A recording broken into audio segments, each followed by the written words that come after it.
ছাত্ৰনেতা অনিমেষ ভূঞা হত্যাকাণ্ডৰ ৩টা বছৰ ২০২১ বৰ্ষৰ ২৯ নৱেম্বৰত যোৰহাটৰ ৰাজপথত একাংশ উন্মত্ত লোকৰ প্ৰহাৰত প্ৰাণ হেৰুৱাইছিল অনিমেষে। আজি ৩টা বছৰ হ'ল অনিমেষ ভূঞাৰ হত্যাকাণ্ডৰ, কিন্তু বৰ্বৰ ঘটনাত অভিযুক্ত আজি মুকলি আকাশৰ তলত। অভিযুক্ত মোহন দাস, বিতুপন দাস, ৰাতুল দাস, অকণি ওৰফে সঞ্জু দাস আৰু বিক্ৰমে ইতিমধ্যে জামিন লাভ কৰিছে। গুৱাহাটী উচ্চ ন্যায়ালয়ে জামিন মঞ্জুৰ কৰিছিল অভিযুক্তকেইটাৰ।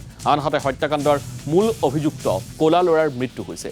আজি যোৰহাটত অনিমেষ হত্যাকাণ্ড সংঘটিত হোৱা স্থানত শ্ৰদ্ধাঞ্জলি অনুষ্ঠানৰ আয়োজন কৰিছে আছুৱে।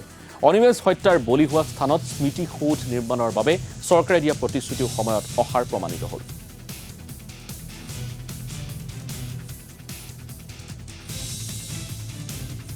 তিনিটা বছৰ সম্পূৰ্ণ হ'ল। ৰজাঘৰে সেই সময়ত যিখিনি প্ৰতিশ্ৰুতি দিছিল, প্ৰতিশ্ৰুতিখিনি আজিলৈকে কাৰ্যকৰী নহ'ল। সেই সময়ত ৰজাঘৰে প্ৰতিশ্ৰুতি দিছিল যে অনিমেষ ভূঞাৰ যিখিনি দোষী আছিল, দোষীয়ে দৃষ্টান্তমূলক শাস্তি পাব। সেই কাম ৰজাঘৰে সেই কাম কৰিব লাগিব। একেলগে আৰু এটা কথা কোৱা হৈছিল যে এটা স্মৃতিসৌধ নিৰ্মাণ কৰা হ'ব, য'ত ড্ৰাগছৰ ভয়াৱহতাৰ বিষয়ে ৰাইজক সচেতন কৰা হ'ব, আৰু একেলগে পৰিয়ালটো সংস্থাপনৰ এটা ব্যৱস্থা কৰি দিম বুলি সেই সময়ত প্ৰতিশ্ৰুতি দিছিল। আৰু তেওঁৰ জন্মস্থান ব্ৰহ্মপুত্ৰ অঞ্চল, গতিকে সেই ব্ৰহ্মপুত্ৰ অঞ্চলত এটা ক্ৰীড়া প্ৰকল্প হওক বা সাংস্কৃতিক প্ৰকল্প তেওঁৰ নামেৰে নামাকৰণ কৰি, অনিমেষ ভূঞাৰ নামেৰে নামাকৰণ কৰি স্মৃতি যুগমীয়া কৰি ৰখাৰ কথা কোৱা হৈছিল। কিন্তু আজিলৈকে সেই কথাখিনি কাৰ্যত হৈ উঠা নাই। গতিকে এতিয়া আমাৰ প্ৰশ্ন কি, চৰকাৰে আমাক আন্দোলনৰ মুখলৈ ঠেলা মাৰি দিব বিচাৰিছে নেকি? আন্দোলন কৰিব লাগিব নেকি আমি ছাত্ৰ সন্থাই পুনৰ? গতিকে নে আৰু এনেকুৱা এটা ঘটনা সংঘটিত হ'ব লাগিব, তেতিয়াহে আকৌ পুনৰ চৰকাৰে গা লৰিব।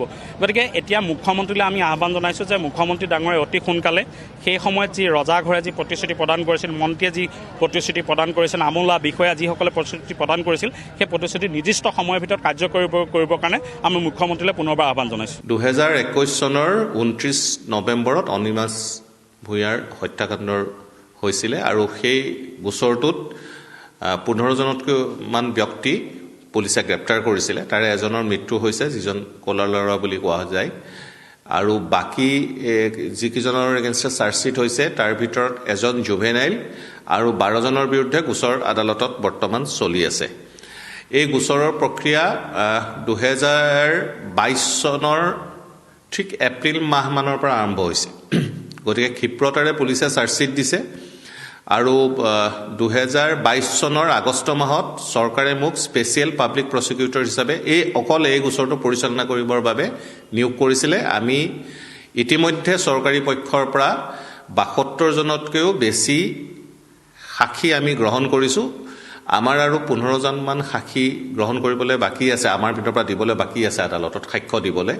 আমি ভাবোঁ এই সাক্ষ্য প্ৰদানৰ যিটো প্ৰক্ৰিয়া, এই প্ৰক্ৰিয়াটো যদি সময়মতে সকলো ঠিকে থাকে হয়, আমি ৬ মাহৰ ভিতৰত এই সাক্ষ্য প্ৰদানৰ প্ৰক্ৰিয়া মেক্সিমাম আমি শেষ কৰিব পাৰিম বুলি আমি ভাবোঁ। মই ভাবোঁ অতি ক্ষিপ্ৰতাৰে গোচৰটো চলিছে আৰু আমি খুব সোনকালে এই গোচৰটোৰ মীমাংসাত উপনীত হ'ব পাৰিম। আদালতে চূড়ান্ত ৰায় দিব।